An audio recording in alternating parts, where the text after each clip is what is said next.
English premier লিগের প্রথম Manchester ডার্বিতে ইউনাইটেডকে পাত্তাই দিল না সিটি। নিজেদের মাঠে রেড ডেভিলদের ৩-০ গোলে উড়িয়ে দিল সিটিজেনরা। গার্দিওলার দলের হয়ে জোড়া গোল করেছেন আর্লিং হালান্ড। এই জয়ে পয়েন্ট টেবিলে পিছিয়ে পড়ল রুবেন আমোরিমের দল।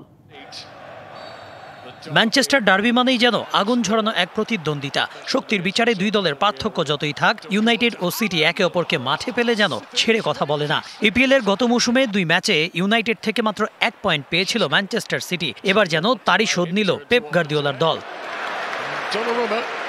ঘরের মাঠে এদিন সিটিজেনদের সাহস জোগাতে অভিষেক হয় নতুন গোলরক্ষক জিয়ান লুইজি দোনারুমার। ১৮ মিনিটে লিড নেয় ম্যান সিটি। জেরেমি ডোকুর গতির সাথে পেরে ওঠেনি ইউনাইটেড ডিফেন্স। তার কাছ থেকে বল পেয়ে সিটিজেনদের এগিয়ে দেন Phil Foden.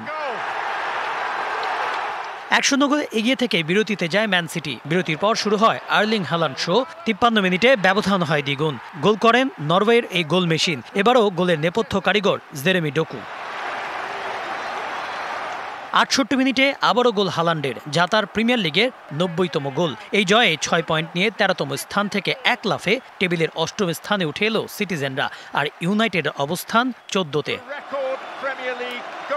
Kanak Mahmud, DBC news desk.